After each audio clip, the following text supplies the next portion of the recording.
Is progress a real thing? Lessons of History by Will and Ariel Durant. It's an amazing book. I highly recommend each and every one of you, if you have some spare change, go and pick yourself up a copy from Amazon. It's $20.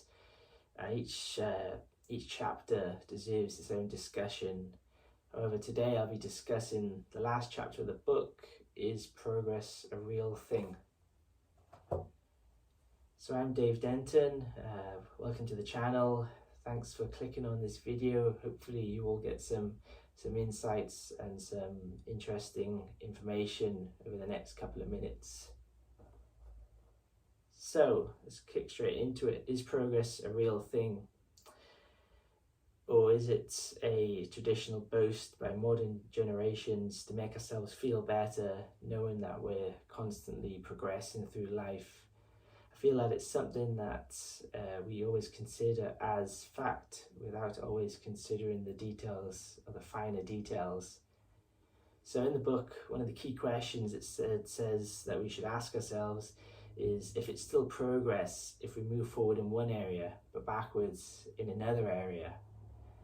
Some examples being, we have a wealth of comforts and conveniences, but this comes at a cost of our reduced physical stamina and our diminished mental fortitude.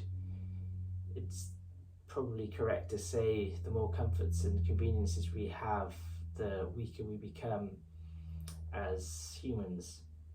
Number two, we have 24/7 news coverage, international news coverage I should say, but this comes at a cost of stressing ourselves out about things that will never ever even affect us.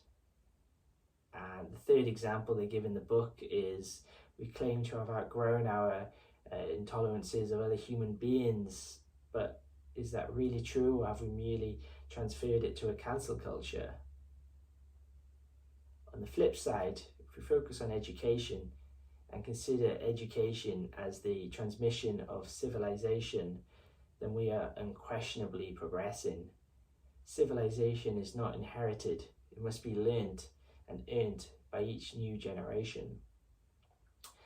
Consider education not as the painful accumulations of facts, dates, or as a preparation to earn our keep in the modern world, but instead consider it as the transmission of our mental, moral, technical, and aesthetic heritage to man's understanding and enjoyment of life.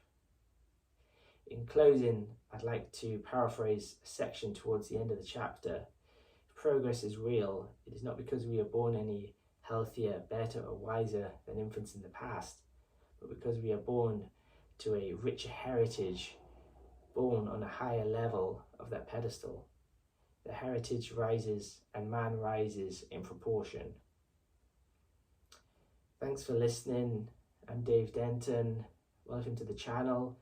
Please like, share and comment with your answers to this age-old question, is progress a real thing?